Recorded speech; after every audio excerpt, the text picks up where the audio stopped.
Hey there, Sharon Horne-Ellstrom here. Let's talk about changes to influencer marketing strategies that can help us supersize our business. Are you adapting? Are you using the changes? I've talked about, obviously, I'm a little fascinated with influencer marketing. We're just tweaking and testing and playing with it a lot here in our organization. And when we first got started, when I first went online, like so many people, I thought that followers and likes were the important things to measure and look at.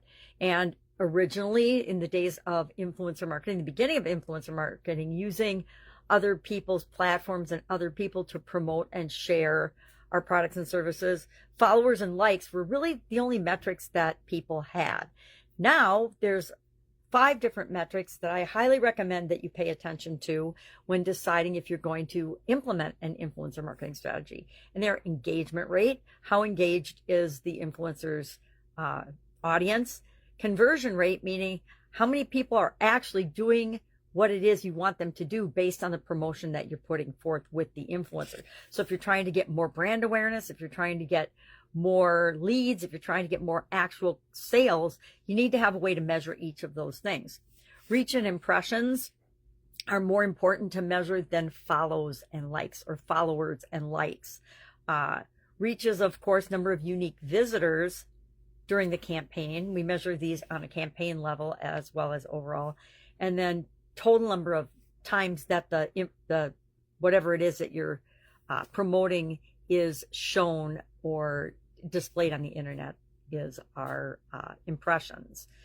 Return on investment, which is profitability of the campaign or working with an influencer. We ought to be able to calculate our return on our investment. What is the cost to work with an influencer, and then the amount of profits that's made out of that. That's our return on investment. And then audience demographics. We want to be looking at paying attention to the influencers and our brands are meshing together. Do we mesh together? Does it make sense for our organization to be working with this particular influencer, and how and why? And sometimes you got to have the influencer actually spell it out and explain it to their audience. It depends on the audience. Adaptive strategies that if we are not adapting, that we want to probably pay attention to immediately are selecting the right influencers. Talk about this a lot. It's like selecting the right partners. It's like selecting the right vendors. It's like selecting the right people to add to your team or to work in your organization or to outsource to. Those are decisions that should not be made lightly. They need to be made based on a couple criteria, especially for influencers, would be authority and trustworthiness. Are they a match for your brand? Are they an authority in your industry? Are they a trusted source in the industry? If they're not, probably not the right influencer to tag along with or hook up with. What's their content quality and relevance to your organization, your business, your product or service, or what it is that you do to help people and to people that you would want to join your customer and client list? And then audience alignment, of course. Are you and is their audience the people that you're trying to reach, the people that you can best serve and help with your products or services? Another way to adapt is nowadays we used to all go for, just like television advertisers was the holy grail of how to reach the most people. Macro influencers or influencers that have 1 million or more followers are like the television ads in my mind. But we're seeing a switch and a trend from macro influencers to micro influencers. A micro influencer is somebody with up to 100,000 followers. Now, again, we're still hanging on to the old metrics of looking at number of followers, but we have to do a deeper dive to determine if it's the right influencer for us or not. We're looking for by using and partnering up with micro influencers, we're using a more engaged, more credible influencer. Theoretically, this is not always true. A lot of people can buy fake followers, and there's fake accounts. I think X has actually got, and Elon Musk is the only one that's telling us, millions and millions of fake dummy accounts, and I think they're trying to clean them out. But if they do, of Facebook's 2 billion people, how many of those are actually fake accounts created by people that would never be a customer for us? Probably a lot.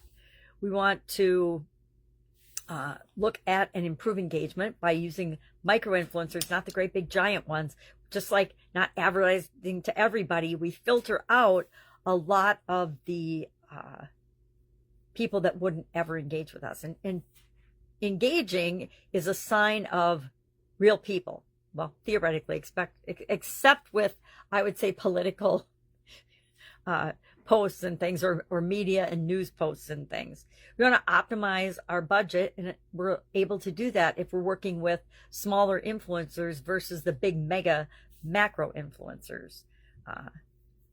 We want to emphasize content authenticity, and this is probably the biggest way for us to do anything online, is to be authentic and upfront and transparent with who we are and our business and how we serve people and how we help people. If we're pretending to be something we're not, people can see right through that. We do this through storytelling, through being transparent, sharing information and things about our business that people would care about. And then to me, the holy grail of anything is to have user-generated content, meaning people that have used our products and services actually chiming in, sharing their experiences, sharing customer testimonials, sharing what the product or service has done for them, especially if it's an influencer that's sharing what our products or services have done for them. That has a huge positive impact on our brand and our ability to grow our business, grow and supersize our business. We want to also use advanced analytics when it comes to dealing with influencers nowadays. We want to look for real-time data, and as technology is changing, this is becoming more and more available. We want to find out in-depth insights into the relationship and the impact it's having on the measures that are important to us and what it is that we're trying to do. Are we trying to expand and grow our community? Are we trying to get people to get on our mailing list? Whatever it is, we want to make sure that we're looking at and doing our due diligence to make sure that we're getting the results that we're expecting from any relationship or any partnership, but especially an influencer one, especially if we're paying them to do and represent our company, just like if you were to pay an actor to represent your company, like a television commercial spot, right? You want to make sure that you're getting a return on investment for that.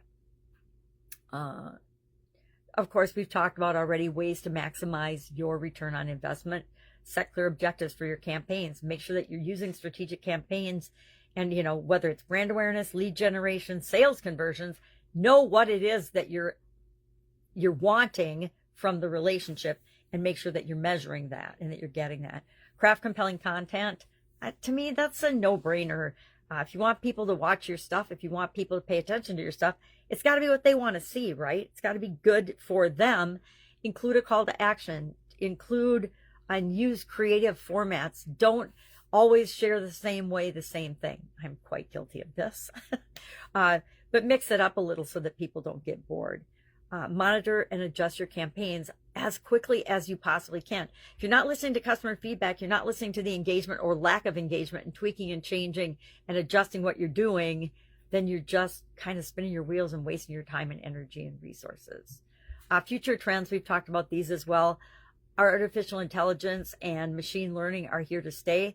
I say use them for predictive analysis, use them for influencer matching. That's going to be a wave of the future. You won't have to figure it all out. You can actually use AI and machine learning to go and search out the best influencers for you, and for performance optimization, so that we can actually in real time tweak and change our strategies and our promotions and maybe even our influencers based on the results that we're getting.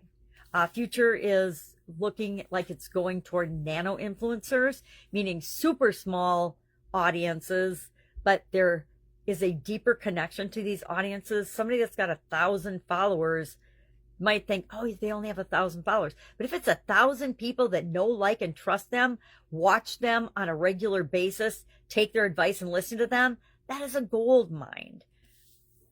it's more cost effective to deal with smaller influencers, as well as to help us with our community building. And since the way of the future is to build our own little ecosystems of people that know, like, and trust us, that is a very powerful way to fill your ecosystem quickly and then expand and grow and supersize it. And then we'll also in the future see advanced measurement tools. We'll see more what they call sentiment measuring, meaning sentiment analysis, the emotional impact of different things that we're doing and different strategies we're using. We'll be able to measure that. We'll also see attribution models, meaning how is this influencer's impact actually, or how does, when they do this, it create a certain result. I think I'm explaining that right. And then we'll see cross-channel metrics as well. What some influencers are terrific at appearing on multiple challenges, multiple channels, and appealing to large quantities and a lot of people, and they can reach a lot of people no matter what channel they're on. Think Gary Vee. I think Russell Brunson. I think Tony Robbins. I think of certain people that we know, whatever platform they're on, they're getting a big following and people are listening and paying attention to them. So they'll be able to, in the future, we'll be able to measure, maybe, I don't know how it'll be measured. I'm just guessing, but we'll be able to measure and know if people can perform across platforms or not. And that may be important to your business and it may not. All right. Curious, are you paying any attention to and using influencer marketing strategies in your business? Share your stories in the comments below. I got some stories, some good, some bad, some really ugly. But that is sort of the nature of my businesses and my beasts. All right. Have an awesome day. If you have any questions, hit me up. Otherwise, I'll be with you tomorrow.